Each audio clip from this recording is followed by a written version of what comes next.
Become a sustaining member of the Commonwealth Club for just $10 a month. Join today.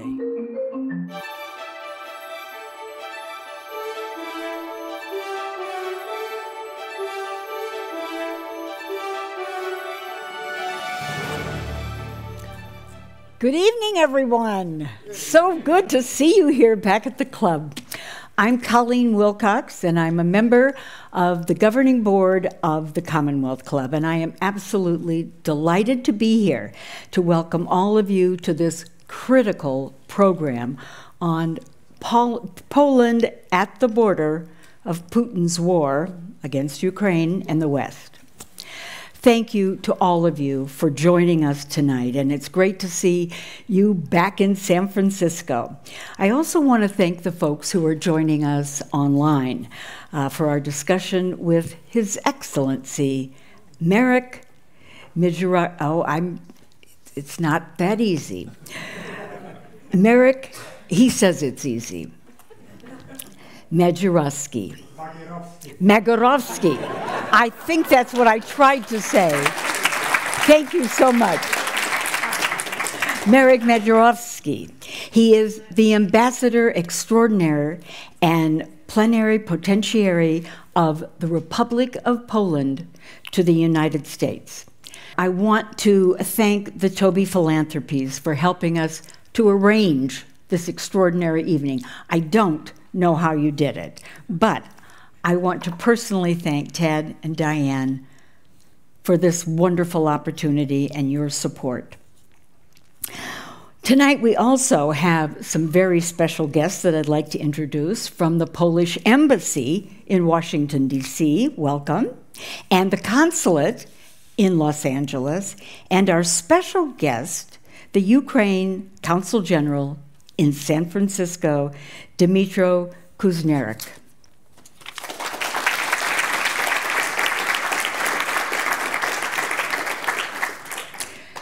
And now, I'm delighted to welcome our moderator this evening is Mr. Abraham Sofaer. He holds the George P. Shultz Distinguished Scholar seat, and he is a senior fellow emeritus of the Hoover Institute. He was also George's personal attorney in the State Department.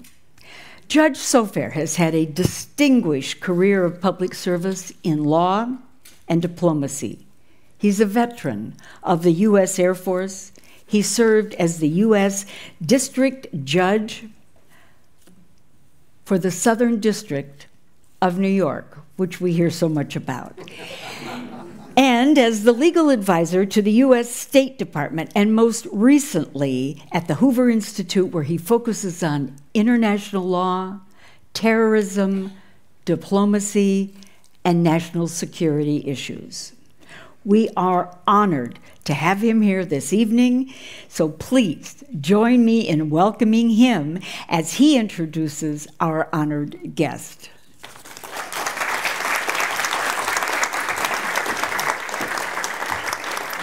Thank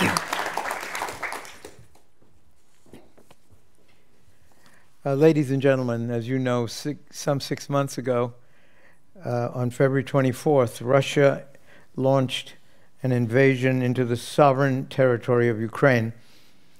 Since then, Poland has become a critical component of the Western effort to defend Ukraine and to deter Russia. The Polish-Ukrainian border is a hub of activity with refugees from Ukraine flowing back and forth and military equipment as well. Significantly, Poland has accepted some 6 million refugees during this war.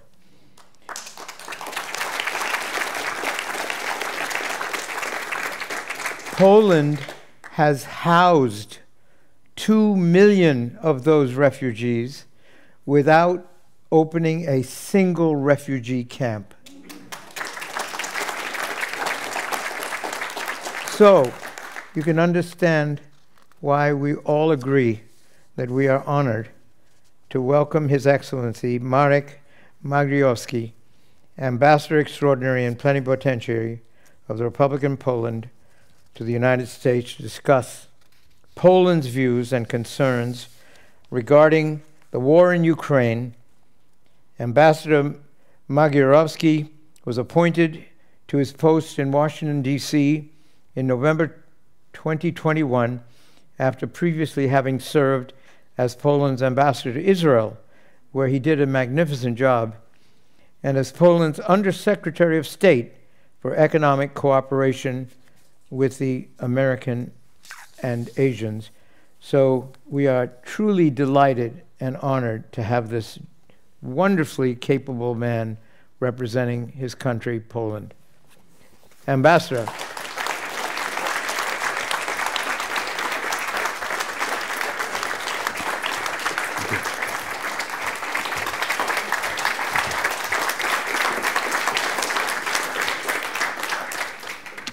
Thank you very much, Abraham. Ladies and gentlemen, distinguished guests, dear friends, it's always a pleasure to meet with a bunch of such distinguished guests. Thank you very much for this kind invitation to the Commonwealth Club and also to this marvelous city of San Francisco. As you already know, my previous posting was in Israel. I spent 3 wonderful years there with my beloved wife and without our children. And whenever we travel around to Florida, for instance, or to California, and we up on arrival, up on landing at the airport, and we see the palm trees, my wife says, "Finally, I feel like at home." And I say, "What do you mean? You are from Poland, not from Israel." Still. We miss Israel, and I believe that after my 4-year term here in America, we'll miss America greatly. Ladies and gentlemen, more than 60 years ago, Nikita Khrushchev, a name some of you may be familiar with, the former Secretary General of the Soviet Communist Party, he was a frequent visitor to America, quite paradoxically. And in October 1960, he delivered his remarks at the headquarters of the United Nations in New York City. And he said, quote unquote, "History is on our side. We will bury you." Of course, you realize whom he was addressing in that speech. He was addressing the main enemy, Главный противник in Russian, the United States. History is on our side. We will bury you. Now, when you hear President Putin and you wade through his speeches, how reminiscent his words are of those remarks made by Nikita Khrushchev 62 years ago in New York. History is on our side, we will bury you. Make no mistake, history is not on Russia's side today, and they will not bury us. They will not bury us, they will not bury Poland, and they will not bury Ukraine. In spite of the fact that this is the malign intent of Mr. Putin and all his acolytes in Russia, to bury Ukraine, to erase Ukraine, to annihilate not only the Ukrainian culture, the language, the roots, the whole nation. In July last year, he wrote and published a lengthy essay about his vision of the Russo-Ukrainian bond. And again, his main message was that such a bond did not exist. Why? Because there is no Ukrainian nation. Now, one of the most important achievements of Mr. Putin in recent months was strengthening the Ukrainian national identity. Now, we are entering the 8th month of the war, and I believe that nobody in America, in Europe, in Poland, And even in Russia, nobody has any doubts whatsoever that the Ukrainian nation does exist, that the Ukrainian culture does exist, the language, the heritage. This is what Putin has achieved. We have to give credit to him for that particular accomplishment. Putin decided to carry out that invasion. He wants to erase Ukraine from the map of Europe because he's got an obsession, deeply seared in his mindset. He knows very well that Ukraine does pose a threat to his rule in Russia, because what he fears most is prosperous Ukraine, liberal and democratic Ukraine, Ukraine which adheres to European values. I just want to remind you that in 2014, at the time of the so-called Maidan Revolution, it was Ukraine's accession to the European, hypothetical and potential accession to the European Union, which jangled Putin's nerves. He was so irritated that the Ukrainians wanted to get closer to the European Union in all respects. And that's why, for example, when I talk to my American interlocutors, I always try to persuade them that for Ukraine, it's much more important today to join the European Union than to join NATO. Because Putin fears European Ukraine more than Ukraine being a NATO member state. Putin, for today's Russia, one of the most important pillars of Putin's rule is the whole alliance with all those post-Soviet republics in Central Asia, in the Russian underbelly. Many of them are corrupt, and corruption is an inherent element in Putin's rule, not only in Russia, but also in the Russian sphere of influence. The less corrupt these countries are, the more European, the more democratic, the more liberal in terms of the economic development, the weaker Putin's rule is. Poland, as you know, has reacted quickly and in a very steadfast manner to what happened in Ukraine. It was an incredible effort, a remarkable outpouring of solidarity and sympathy towards our Ukrainian neighbors. Our president, Mr. Duda, has been saying repeatedly that we don't treat them as refugees. We call them guests. They are guests in our country. So far, there's been roughly 6 million people who have crossed the border with Poland. According to recent estimates, about 1.5 million decided to stay in our country. Some of them emigrated to other countries in Europe. Many of them have already returned to Ukraine. But if you add those 1.5 million Ukrainian refugees or guests in Poland to those approximately 1.5 million Ukrainian migrants who had already lived and worked in Poland before the war, turns out that the Polish population has increased by about 3 million. 3 million Ukrainian refugees who are integrating into the Polish society smoothly, impeccably, in an exemplary manner, which is also a lesson for other European nations to follow the Polish model of integration, of migration policy.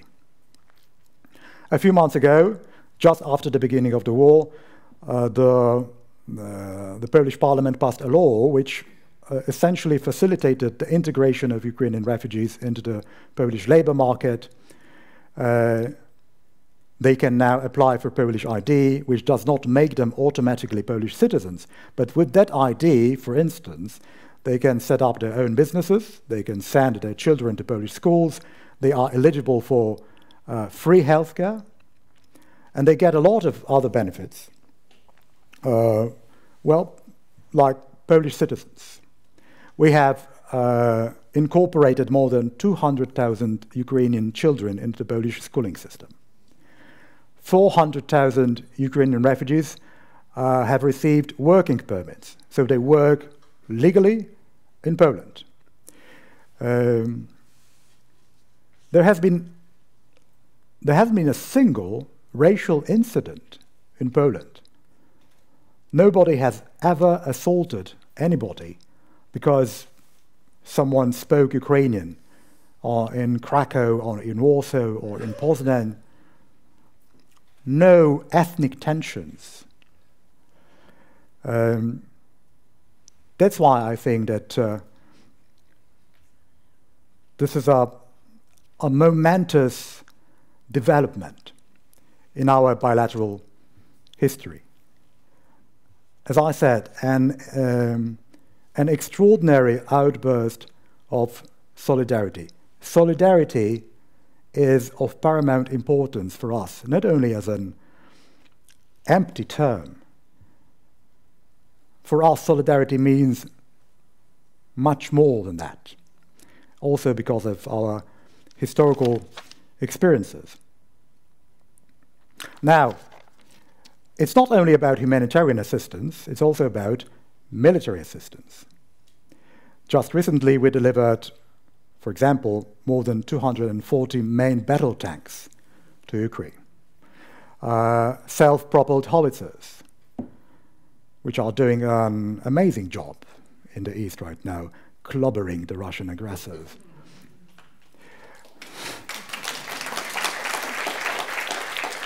We are ready to deliver even more, and I believe this is our common obligation to help Ukraine arm itself and to help the Ukrainian armed forces in this struggle, in this fight against the Russian invaders, which will be probably protracted. This war, unfortunately, will not end shortly. This is our common obligation. In our case, it's also a Christian obligation, because we believe that this is a morality tale for all of us.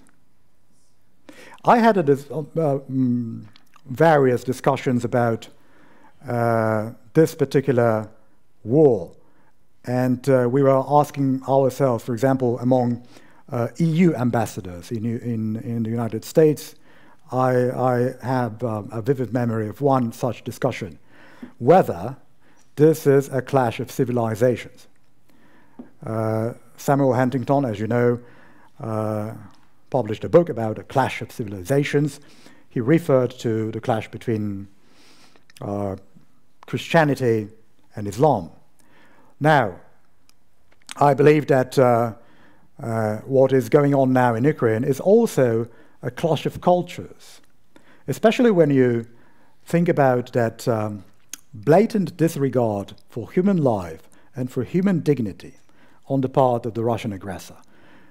You probably remember all those reports about crematoriums being brought to the front lines by the Russian army just in order to burn the bodies of the fallen Russian soldiers. How different it is from our approach. We save every single human life. We rescue every single soldier left behind enemy lines. We evacuate them, and we evacuate their bodies. Can we talk about a clash of civilizations? I don't know. But perhaps we should also think about the perception of Russia, which has been embedded in the European mentality for so many years. many European politicians still think that Russia is an inherently European country because of the Russian culture, because of the Russian literature, music, ballet, and so on and so forth. I fully agree with that. I do love the Russian language, the Russian culture, and the Russian music. But do we have the same roots? Do we have the same history? Just to remind you that Russians have lived under the communist yoke for more than 100 years, unlike us. The Bolshevik Revolution took place in 1917, and then the Soviet Union disintegrated in 1991. But it did not cease to exist. It did cease to exist geographically and politically. But I can still see vestiges of Soviet mentality in contemporary Russia, unfortunately. Unfortunately. Is this a clash of civilizations? I think this is a crucial question we have to not only ask ourselves, but also bear in mind. Because if this is a clash of civilizations, if this is a clash of cultures, it means that the Ukrainians are fighting not only for their own freedom, not only for their own sovereignty, they are also fighting for ours. They are also defending the free world, the West, from that murderous wave, from that unspeakable aggression and all those crimes committed by Russian troops, now on Ukrainian soil, but in a few years' time, maybe also in Polish soil, and in the Baltics, maybe in Finland. If we don't stop Putin now, he will come back with a vengeance. Our Ukrainian friends note, rightly, that the war began not on February the 24th. It began in 2014 with the annexation of Crimea and the incursion of Russian forces into Donetsk and Luhansk. So the Ukrainians have been waging this war for more than 8 years. Another important issue, and I have to go back to my point about Europe's approach and Europe's attitude towards Russia. Europe has always been pretty much naive about Russia's intentions, not only in terms of foreign policy, but also, for example, in the field of energy security. And this is a topic I have been dealing with also here in America for many months. And I've been saying to my American friends, look, Poland has always been prescient. We've known all along that Putin would one day weaponize energy. And that's why we were trying to brace ourselves for that eventuality, for that potential hypothetical scenario. So for example, we inaugurated our first LNG terminal on the Baltic coast 5 years ago. A month ago, we opened the so-called Baltic Pipe, which now transfers gas from the Norwegian continental shelf via Denmark to the Polish stretch of the Baltic coast. We are buying now gas from American companies, from Qatar, and from some other sources as well. We have decided not to renew the long-term contract with Gazprom. From now on, we are entirely independent of imports of Russian gas. Unlike some other countries in Europe, which I'm not going to name as a diplomat.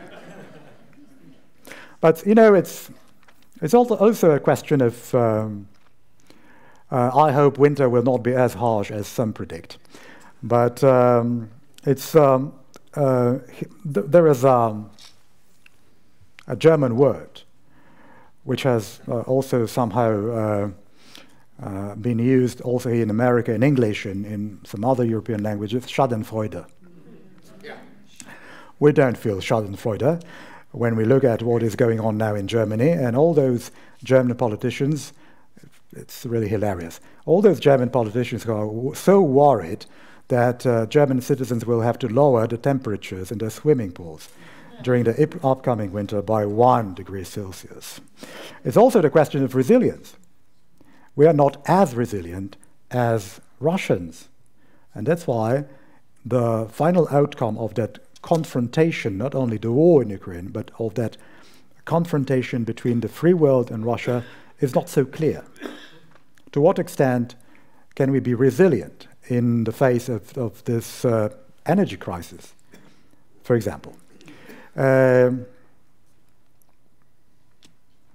do believe that there is an ongoing debate in America and also in other parts of the world to what extent America should be focused on the eastern flank, on Ukraine, on this particular region. And I have been asking this question to my American partners and colleagues, if there will be political will to keep not only the pressure on Russia, but also to keep financing and assisting Ukraine's war effort. And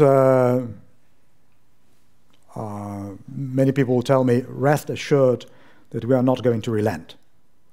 We are going to keep arming Ukraine. We are going to keep transferring weapons to Ukraine. We are ready to do that as well. But we have to convince our American friends that this is an immediate threat. And of course, I'm talking about this in the context of America's approach to the Indo-Pacific, because many analysts are now claiming that America is not capable of waging 2 wars at the same time. But it is my priority and my government's and my country's to persuade our American allies that what is going on now in Eastern Europe, this is an immediate threat. This is a race against time.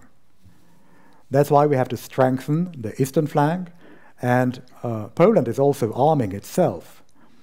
We know very well, we are absolutely convinced that the Article 5 of the Washington Treaty is sacrosanct, that, as President Biden has also said on several occasions, America is ready to defend every inch of NATO territory. So are we. Poland has been perceived until recently as net recipient of security. Now we are transitioning to the role of net provider. And that's why we are arming ourselves at an accelerated pace. That's why we are delivering our tanks to Ukraine, but we are also buying 250 Abrams tanks from the United States. We are buying weaponry from South Korea. So probably in a few years' time, we will become the most militarized country in that part of Europe. And I wish that other countries, other NATO members, chose the same way, because we have to be prepared for any eventuality. It's very risky to navigate Putin's mind today. But, and I've also used this argument many a time, Poland could be the next item on his menu.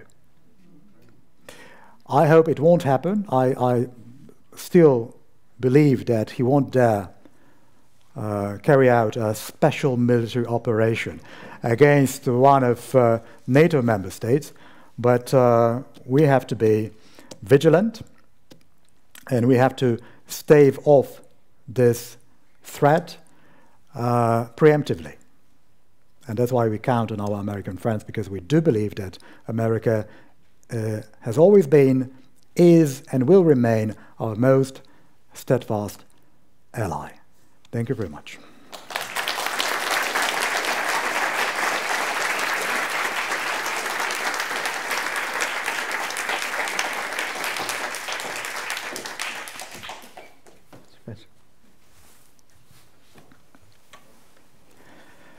Well, Mr. Ambassador, thank you for those wonderful remarks. As grisly as some of the thoughts you had struck us, we understand completely. It was not my intention. No, I understand.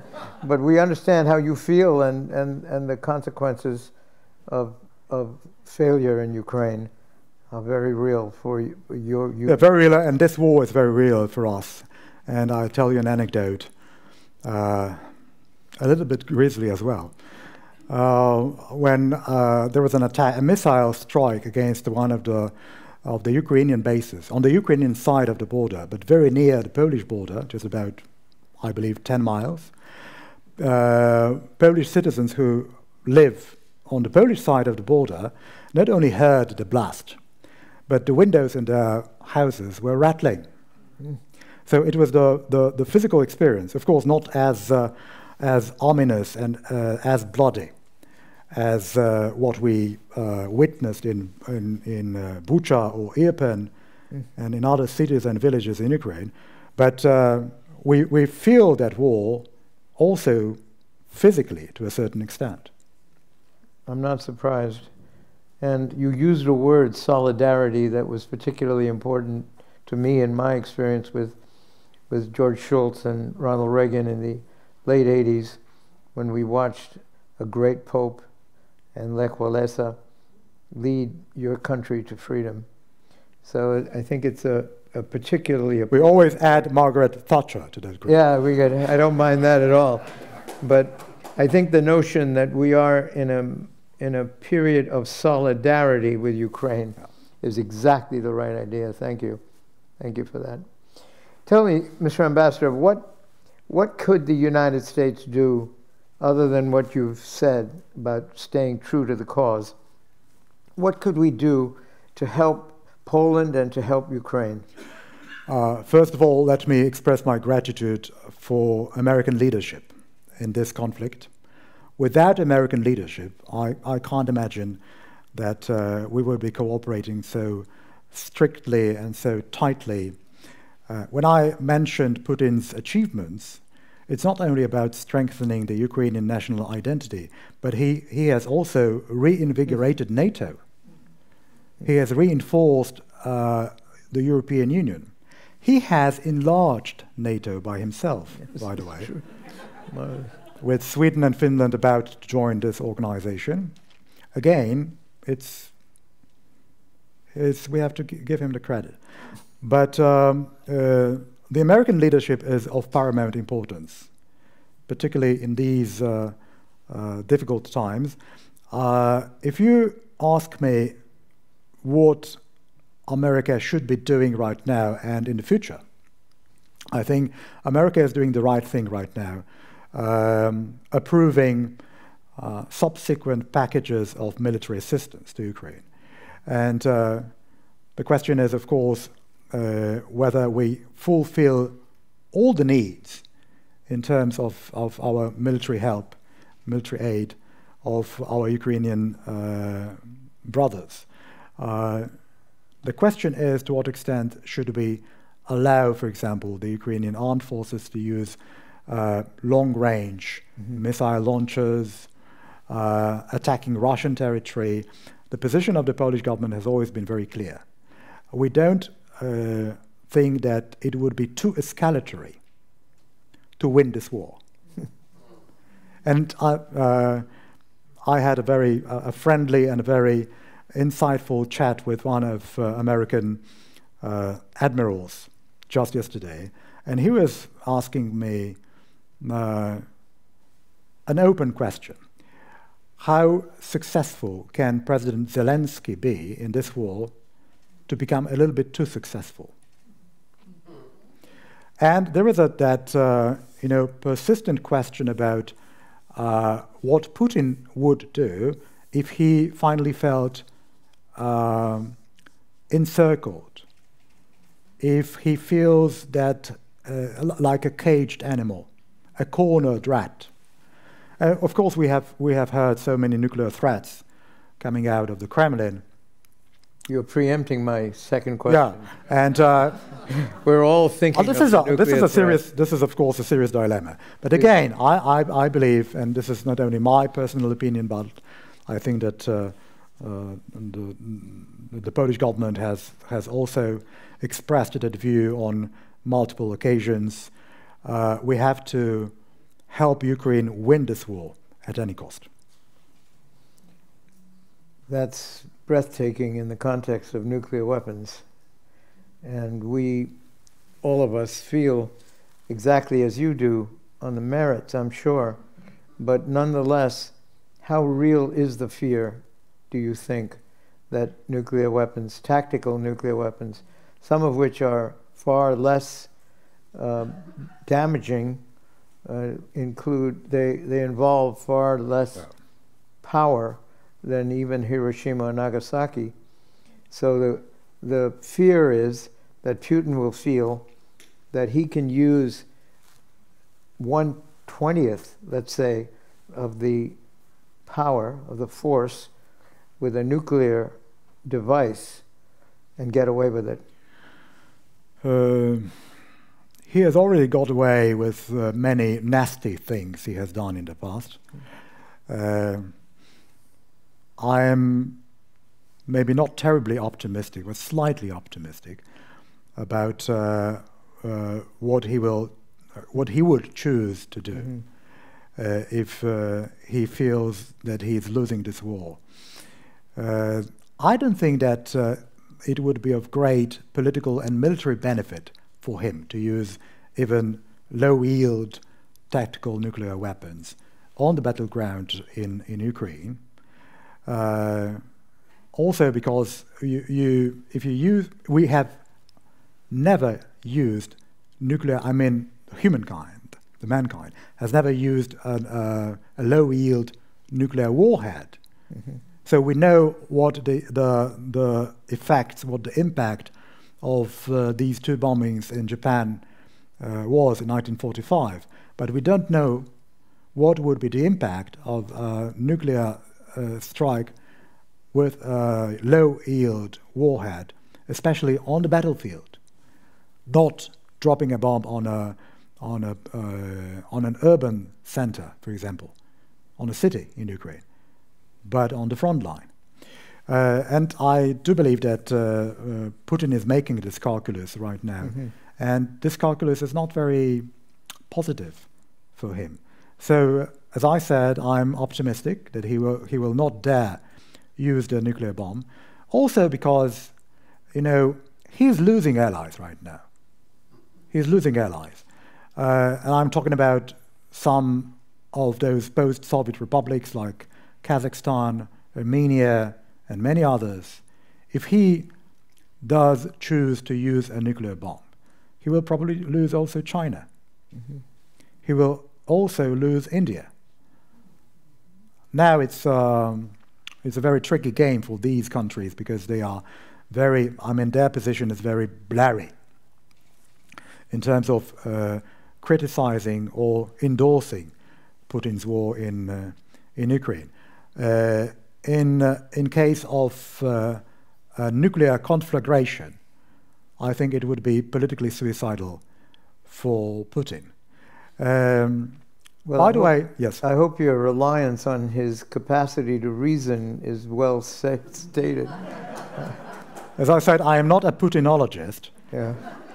And it's really an extremely hard task to decipher his mind and his intentions. He reminds me of the untutored hero in Notes from the Underground who found a way to act against his interests in every possible situation. Absolutely. Very Russian. Well, sir, tell us how you think this war might end. And Next question, please. We're blessed here with the presence of the Consul General of Ukraine, and I would like to have your views on that, and I'd like to have his as well. Okay, I'm keeping my fingers crossed, of course, for the Ukrainian army to ultimately defeat and crush the Russian aggressor. It's very interesting to see how Putin was manipulating his own public opinion over the last couple of months. And he, until recently, he could have sold defeat in Ukraine as victory to his own domestic audience. Because an overwhelming majority of Russians have so far lived in an information bubble. So he could have said, for example, okay, we have defended the citizens, the Russian-speaking population of Donetsk and Luhansk from those, from the oppressive, from the Nazis in Kiev. And this is the narrative he was trying to peddle to his own domestic audience. Now, everybody in Russia knows that this is not a special military operation, that this is a war. And now every 19-year-old lad in Russia knows that he can be sent to the front line overnight. So this has changed his political standing quite dramatically, because now he cannot sell this possible defeat in Ukraine as victory. It's no longer the case. So it has its downsides and upsides, but I believe that this is something he has to be coping with right now.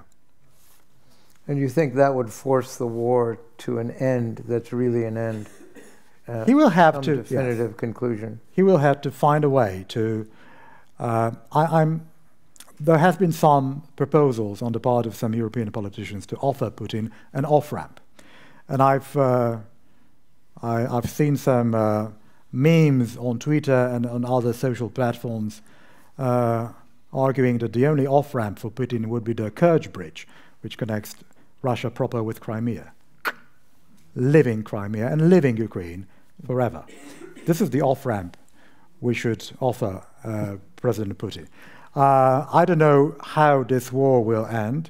The only thing I'm sure of is that Russia will not be identical after the war, because all these wars of aggression that Russia has waged over centuries in the past have always led to turbulences and to social upheaval in Russia, in Tsarist Russia, in Bolshevik Russia, and now I believe it will happen also in Putin's Russia.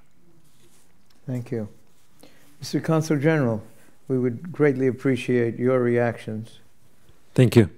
Yeah, so first of all, if you allow me, I would like to take huge thanks to Ambassador Magyarovsky for his excellent remarks and such a clear understanding and delivering about the whole situation between Ukraine and Russia.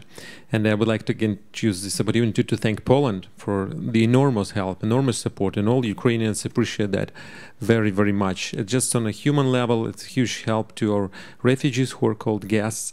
And also, like our languages are very similar. We used to say that our Ukrainian language is closer to Polish than it is to Russian, in fact.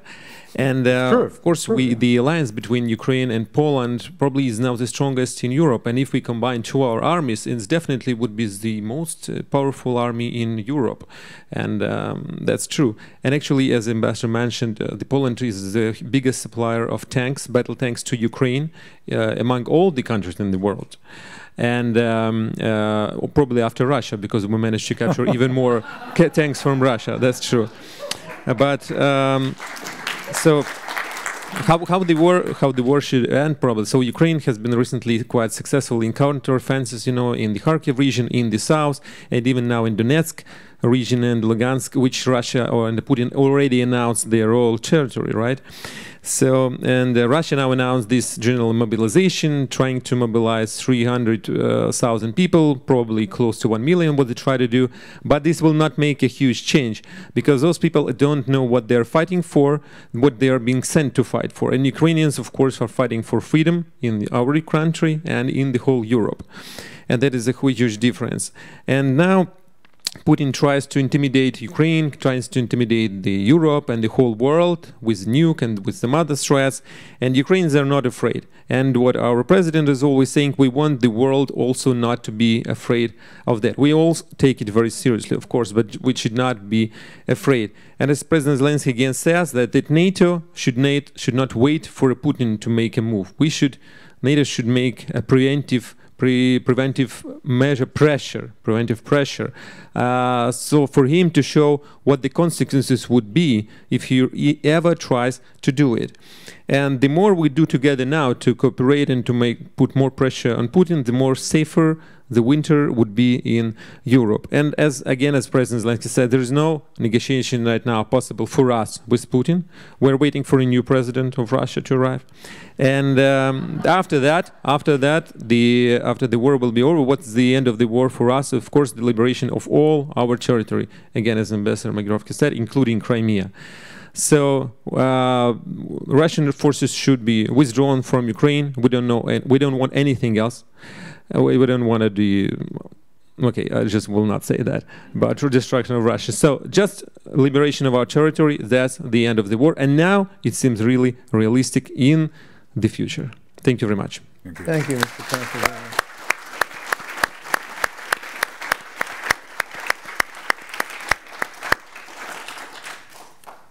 So let me end this.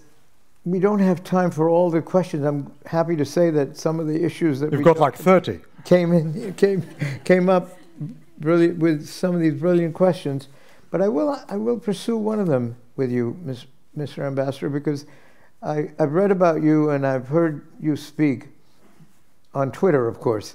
But you have it's not a very credible source. You have a grasp of history, sir. What is it that accounts for what the Consul General touched upon and which you explicitly talked about?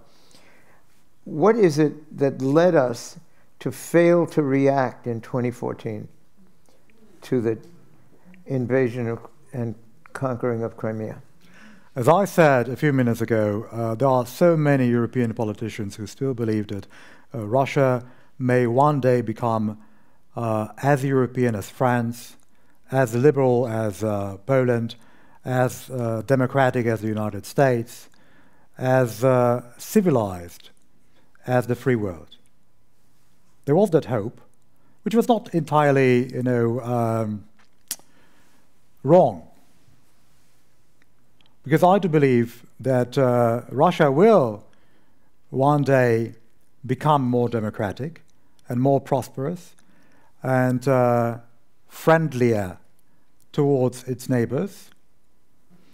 Russia, for example, has always been one of the most important trading partners for Poland. So losing Russia is not good for Poland. Losing Russia as an important player on the international stage. Russia will not vanish. Russia will always be there, even if it by a fluke of history, disintegrates like the Soviet Union did at the beginning of the 90s of the past century. But Russia and Russians will always be our neighbors. And of course, it's the priority of every nation and every country in the world, also Ukraine, to have a friendly neighbor. We don't want a confrontation with Russia. We don't want to wage a war against Russia, let alone the Russians. We want Russia to change. And Ukraine wants to settle this dispute, but not with that president. So that means that even the Ukrainians believe that Russia can change. Now we share the common enemy right now, because we've also had a very painful history of our bilateral relationship with Russia. The memory is still vivid of all the horrendous atrocities committed by communists, by Russian troops on Polish soil for hundreds of years. But I believe that what we are facing right now is a real and existential threat, not only to Ukraine, not only to Poland, to whole Europe, but also to the United States. Because if we don't curb Putin's neo-imperial ambitions, this will lead us to a complete, to a very perilous shift in the entire security architecture in the world. If you look, for example, at the relationship, at this particular bond between Russia and China, if we lose Ukraine, we will also lose Taiwan. Because what China is doing now is monitoring very closely and very meticulously what is going on in Ukraine right now, drawing lessons. China thinks about its political standing on the international arena in the prospect of 100 years. Unlike us, we are thinking about, many European and also American politicians think about the next press conference and not about the next century. So it's not only about, again, it's not only about Kiev and Lviv, it's also about Warsaw, but it's also about Paris and Washington and Beijing. So this is absolutely vital for us to defend Ukraine today and to protect the free world. Mr. Ambassador, I can't think of a better note to end on. Our time is up, as I believe, and the lesson of Poland, that is, it took us, the Western world, several invasions before we realized they were... It's enough, it's enough. When Germany invaded Poland, it took us all that time to come to declare war, and even then the United States was years behind. So we have a lesson here from the two countries that are standing up for the Western world, really, against this tremendous challenge that we all face.